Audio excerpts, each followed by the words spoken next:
அதிநவீன தங்க ஏடிஎம்மின் சிறப்பம்சங்கள் பரபரப்பாக எல்லோராலும் பேசப்பட்டு வருகிறது. சீனாவில் முதலாக அறிமுகமான தங்க ஏடிஎம் இயந்திரத்தில் தங்கத்தை வைத்தால் அடுத்த 30 நிமிடங்களில் பணம் கிடைக்குமாம்.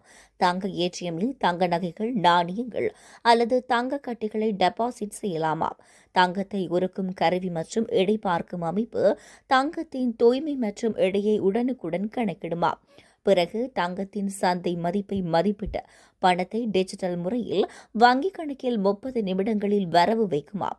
ஏடிஎம் இயந்திரத்தில் செலுத்தும் தங்கத்தின் குறைந்தபட்ச எடை 3 கிராம் இருக்க வேண்டுமாம். தங்கத்தின் தூய்மை 99.99% இருக்க வேண்டுமாம். தங்கம் 1200 டிகிரி செல்சியஸ் வெப்பத்தில் உருக்கப்படுகிறதா? உலகச் செய்திகள், சுவாரஸ்யமான விஷயங்கள், அறிவுள்ள தகவல்களை பெற்றுக்கொள்ள இப்போதே காஃபி பிரேக் சேனலை சப்ஸ்கிரைப் செய்யுங்கள்.